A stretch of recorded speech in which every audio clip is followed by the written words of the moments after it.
Adapun bahan dan alat yaitu gelas, sendok, gunting, bubuk Nescafe, kental manis, lidi, dan topping jika diperlukan, alat press, dan air panas.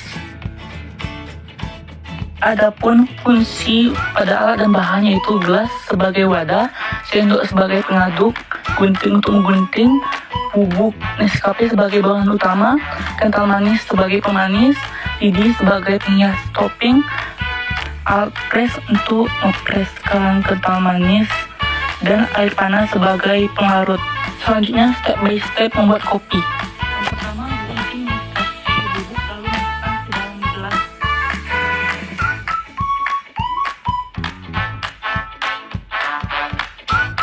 Yang kedua itu tuang air panas ke dalam gelas secukupnya.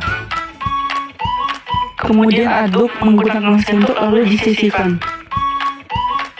Lanjut, gunting kental manis lalu masukkan ke dalam gelas. Kemudian berikan air panas secukupnya. Kemudian press menggunakan press sehingga permukaan air 2 kali lipat dari sebelumnya. Lanjut, digetuk-getuk dan diputar sehingga bubui di bawah naik ke atas permukaan. Setelah digetuk-getuk dan diputar, selanjutnya tuang ke tengah dalam Nescafe.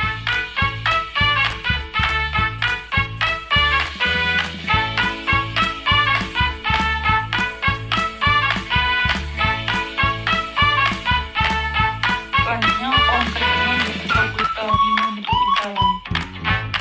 Selanjutnya itu hias menggunakan lidi hingga berbentuk bunga.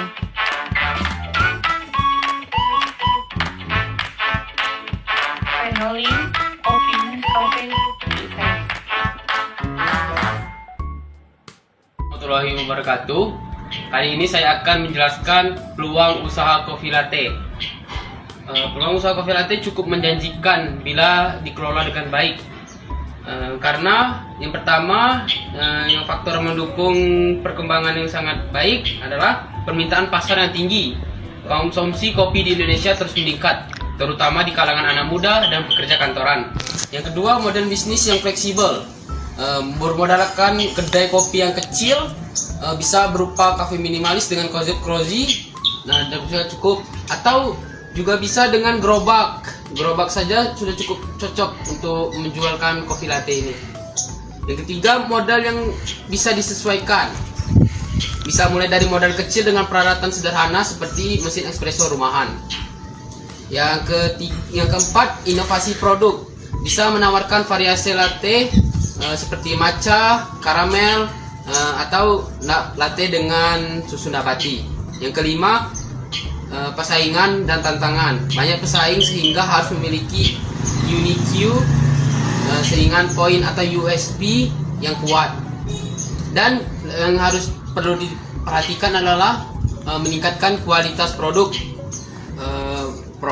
bahan baku, dan konsistensi pada rasa sehingga tidak berubah-ubah supaya pelanggan tetap bertahan. Keuntungan dari usaha kopi latte ini bisa cukup besar jika dikelola dengan baik seperti yang saya bilang tadi.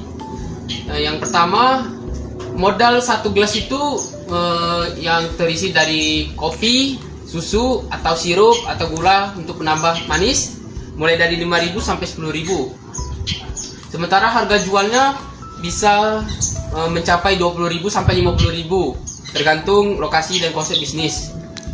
Laba kotor bisa mencapai 50% per 70% per gelas. Yang kedua, pentingkan pasar yang stabil dan berkembang. Konsumsi kopi terus meningkat sehingga peluang order sangat tinggi. Yang ketiga, model bisnis fleksibel tadi, bisa dimulai dari usaha kecil, gerobakan, atau berkembang menjadi kedai ataupun bahkan kafe-kafe yang besar. Yang keempat, potensi pendapatan tambahan. Penawaran paket berlangganan atau kopi untuk pelanggan tetap, menjual produk sampingan seperti makanan ringan, dessert, atau biji kopi kemasan jika ingin ada yang membuat di rumah mungkin. Kemudian mengadakan workshop atau kelas membuat kopi yang bagi pemula. Dengan strategi yang tepat, usaha kopi latte bisa menghasilkan keuntungan yang konsisten dan berkembang dalam jangka panjang. Nah, itu saja yang dapat saya sampaikan tentang peluang usaha yang dapat dilakukan oleh pengusaha yang ingin membuka kopi latte. Sekian, terima kasih. Wassalamualaikum warahmatullahi wabarakatuh. Assalamualaikum warahmatullahi wabarakatuh. Kali ini saya akan menjelaskan tentang analisis SWOT pada kopi latte art. Yang pertama ada strength atau kekuatan. Yang pertama yaitu produk yang populer. Kopi di Indonesia cukup populer bagi kalangan anak muda maupun orang tua. Yang kedua, banyak variasi. Variasi pada kopi bisa ditambahkan dengan rasa karamel atau rasa coklat nagari atau rasa susu nabati. Yang ketiga adalah margin keuntungan yang tinggi. Usaha kopi ini cukup menguntungkan karena banyaknya komunitas yang sangat menyukai kopi ini. Yang kedua ada kelemahan atau weakness. Yang pertama, persaingannya ketat. Banyak sekali pesaing yang meniru penjualan kopi ini. Yang kedua adanya ketergantungan pada bahan baku. Bahan baku kopi untuk kualitas yang terbaik itu sangat sedikit, jarang ada. Makanya keterbatasan bahan baku juga perlu diperhatikan. Yang ketiga biaya operasional yang tinggi.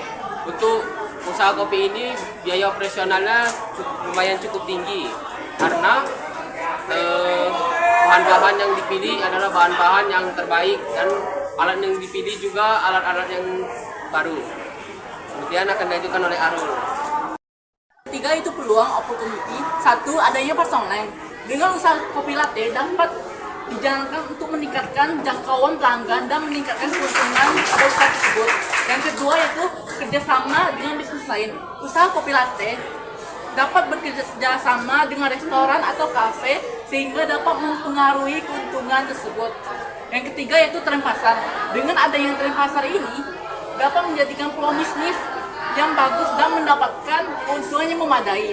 Yang keempat yaitu tantangan trade. Satu, perubahan selera konsumen. Selera konsumen dapat berubah-ubah cepat juga mempengaruhi penjualan ini. Yang kedua yaitu kenaikan biaya baku. Usaha kopi latte juga mempengaruhi pada biaya baku, dapat mempengaruhi keuntungannya. Yang ketiga yaitu adanya persaingan yang ketat. Seperti restoran atau kafe juga dapat mempengaruhi keuntungan dalam kopi latte ini. Dan terima kasih dari itu, mohon maaf jika ada salah. Assalamualaikum Warahmatullahi wabarakatuh.